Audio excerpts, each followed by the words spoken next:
తమ్ముడు నోముల భగత్ గారు తెలంగాణ రాష్ట్ర సాధనలో రాష్ట్రం రావడానికి ప్రధాన కారకులైనటువంటి మళ్ళీ అధికారంలో రావడానికి నిరంతరం శ్రమిస్తున్నటువంటి గౌరవనీయులు మాజీ మంత్రివర్యులు పెద్దల హరీష్ రావు గారికి, గౌరవ ఎమ్మెల్సీ కోటిరెడ్డి గారికి, గౌరవ మాజీ పార్లమెంట్ సభ్యులు గొడవ లింగయ్య యాదవ్ గారికి, మాజీ ఎమ్మెల్యేలు రాజేంద్ర నాయక్ గారు, అదేవిధంగా మల్లయ్య యాదవ్ గారు, ఎమ్మెల్సీ కోటిరెడ్డి గారు, లింగయ్య గారు, ప్రభాకర్ రెడ్డి గారు, రామచంద్ర నాయక్ గారు, మాజీ చైర్మన్లు పల్లె రవికుమార్ గారు, దేవిప్రసాద్ గారు, ఇంకా పై వేదిక ఉన్న పెద్దలకు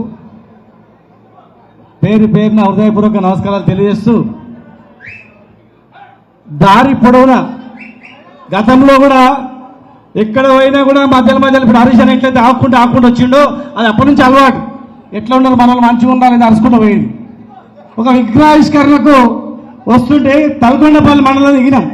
కారు గతం వచ్చిన ముసలు అందా ఏంది బిడ్డ ఎట్లా వచ్చిందంటే జర రాసూదురా అని చెప్పి తొలుకొని కింది తీసుకుపోయింది. అరే మన గవర్నమెంట్ కాదా బాబు అంటే తెలుసు సార్ మిమ్మల్ని గుర్తుపడతాం రా నన్ను తీసుకపోతే సేన్ మొత్తం ఎండిపోయింది. ఏం సేన్ అది? మొక్కల సేన్, మొక్కల కంకులు మొత్తం ఇట్లా ఎండిపోయినాయి. పసులు మేయడానికి ఇడిచారు. ఇది మా బతుకు.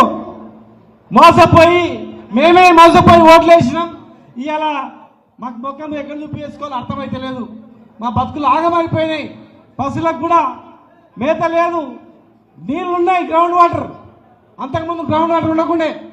తెలంగాణ వచ్చిన తర్వాత, కేసీఆర్ వచ్చిన తర్వాత, మరి హరీష్ అన్న ఇరిగేషన్ మంత్రి అయిన తర్వాత చెరువులు కుంటలు పుడిక తీసిన తర్వాత గ్రౌండ్ వాటర్ జరిగింది. నీళ్లున్నాయి కానీ కరెంట్ లేదు. 6 గంటలు కరెంట్ వస్తుంది, ఎప్పుడైతే మాకు తెలియదు అని చెప్పి నెత్తి కట్టుకుంటా ఉన్నాడు. మీకు నెత్తి కట్టుకుంటుంటే లోకల్లో ఎమ్మెల్యే గెలిచి పోతా ఉన్నాడు. ఆపలే. చెప్పినాం, అరే వాళ్ళు ముఖం సాటేస్తారు బిడ్డ, చెప్తే ఇంటిగా కేసీఆర్ గారు ప్రతి మీటింగ్లో చెప్పిండు. మళ్ళా పెద్దప్ప మింగినట్లు మింగుతుంది, ఏడుకోవాలని అనుకోతారు, గుర్తుపెట్టుకోండి అని. కానీ వాళ్ళ మోసపోయిన మాటలకు విని ఇవాళ మన రైతాంగం, మన బతికేదే రైతులు, మన బతుకుదరే వ్యవసాయం బతుకుతేనే అన్ని కులాలు అన్ని వృత్తులు బతుకుతాయి. కనుక నేను ఎక్కువ చెప్పాను. ఇవాళ మోసపోయినాం. ఇంకొక విషయం చెప్తా. నిన్న ఢిల్లీ పోయినాం. మొన్న ఏది రిజర్వేషన్ పైన 42% ఇస్తున్నారు, అది వీకింది. మళ్ళీ డిలిమిటేషన్ అంటున్నారు. కొన్ని సంఘాలు ఇస్తే పోయి మాట్లాడానికి పోయినాం. అనుకోకుండా ఆ రోజు మధ్యాహ్నం ఒక తమిళనాడు, ఒక కర్ణాటక ఎంపీ ఏం మాట్లాడిందంటే తెలంగాణ విభజన అనేది పాకిస్తాన్ ఇండియా అట్లా విడిపోయింది అని చెప్పి వాళ్ళు మాట్లాడింది. వాళ్ళు మాట్లాడినప్పుడు ఎంపీలు ఉన్నారు, 16 మంది ఎంపీలు ఉన్నారు. ఒక్కరు కూడా ఒక మాట మాట్లాడలే. అదే ఆ పార్లమెంట్లో మనం ఒక్క ఎంపీ ఉన్నా, ఈయన వేదిక హరీషన్లో కానీ ఉన్నారు ఎవరన్నా కానీ ఒక్కరున్నా వాడిని గల్లబట్టి గుంజి పడేసింది. ఎవడన్నా నాకు కొడకాని తొక్కేది దాన్ని. కానీ మనం ఎంపీలు అయినందుకు అది ఎవరు మాట్లాడటం లేడు. పార్లమెంట్లో తెలంగాణ ఊసే లేదు, ఒక ప్రాజెక్టు లేదు, ఒక కథ లేదు. అందుకని పార్లమెంట్లో కానీ గలీలో కానీ ఢిల్లీలో కానీ మనం ఉంటేనే మనకి ఇజ్జత్ ఉంటుంది, మనకు గౌరవం ఉంటుంది. కనుక మీకు ఎక్కువ చెప్పాను. ఇక రేపు మళ్ళా ఎంపీటీసీ జడ్పీటీసీ అంటున్నారు. మీరు ఏ ఎలక్షన్ వచ్చినా ఇక్కడ నుంచి వాళ్ళని మొత్తం మట్టి కనిపిస్తేనే కనీసం మిగతా 2 ఏళ్ళు ఇంత గప్పుడో ఇప్పుడు ఆ 2000 పెన్షన్, ఆ 10,000 రైతు మీద బంధు గంతలో ఉంట వస్తుంది. లేకపోతే ఆయనతో వచ్చేది లేదు. కనుక మీరందరూ కూడా సిద్ధం కావాలి. ఎంపీటీసీ జడ్పీటీసీ ఎలక్షన్లో వాళ్ళని బట్టి కనిపించాలి. ఆ తర్వాత ఎవరు తిరిగినా, ఏ గ్రామానికి వచ్చినా ఎక్కడికక్కడనే ఆ 6 గ్యారెంటీలు అడగాలి.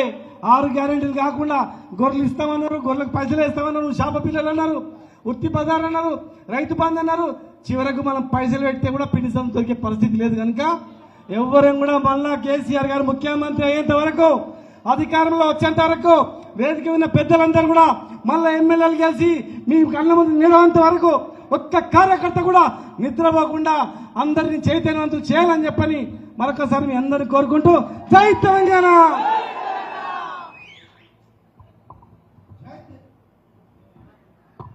జై తెలంగాణ అన్న.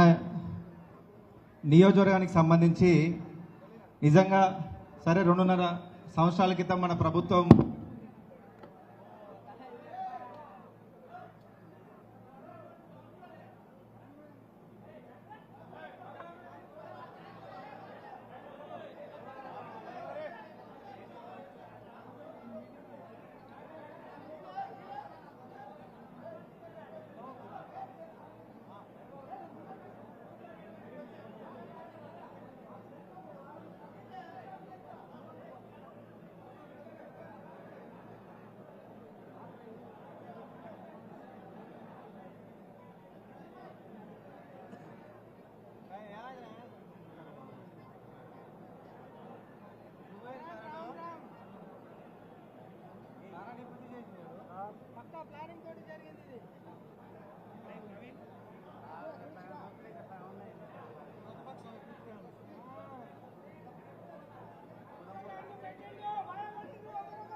చెక్.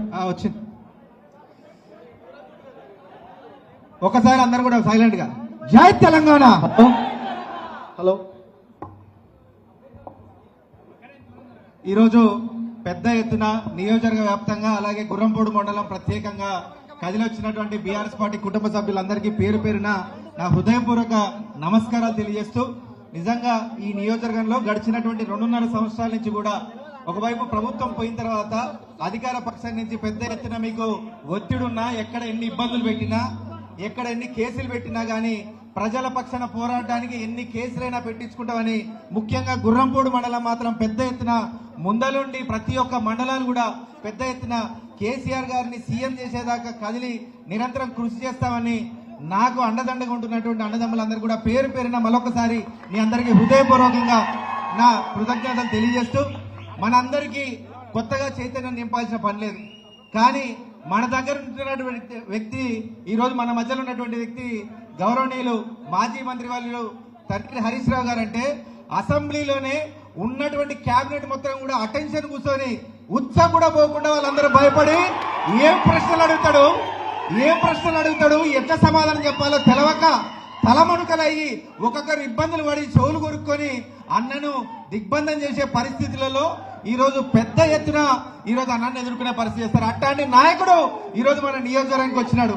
అట్లాంటి నాయకుడు కనుక మాట్లాడితే ఈ ఉత్తేజం ఇంకా వందింతలై ఖచ్చితంగా కేసీఆర్ గారిని సీఎం చేసేదాకా ప్రతి ఒక్కరు కూడా నడుం కట్టి ముందలు నడుస్తామని అన్న. ఖచ్చితంగా ర్యాలీ కాదు, ఖచ్చితంగా మేము ఒక చిన్న సభ ఏర్పాటు చేసుకున్నా మీరు మాట్లాడాలని చెప్పి కోరగానే ఇక్కడికి వచ్చి మాట్లాడడానికి వచ్చినందుకు గౌరవనీయులు మాజీ మంత్రులు తన్నీరు హరీష్ రావు గారిని సాధారణంగా మాట్లాడాల్సిందిగా కోరుతున్నాను. జై తెలంగాణ, జై తెలంగాణ.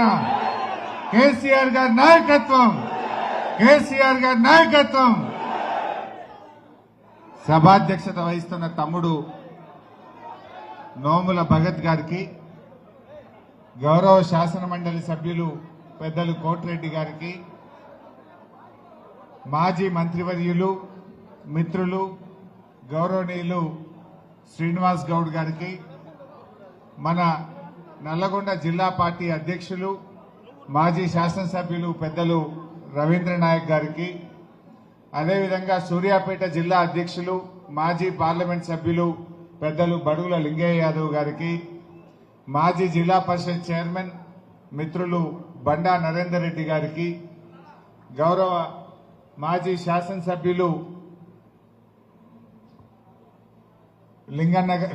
నకరేకల్ మాజీ శాసనసభ్యులు లింగయ్య గారికి, కోదాడ మాజీ శాసనసభ్యులు గౌరవనీయులు బొల్లం మల్లయ్య యాదవ్ గారికి, గౌరవ మునుగోడు మాజీ శాసనసభ్యులు ప్రభాకర్ రెడ్డి గారికి, మాజీ కార్పొరేషన్ చైర్మన్లు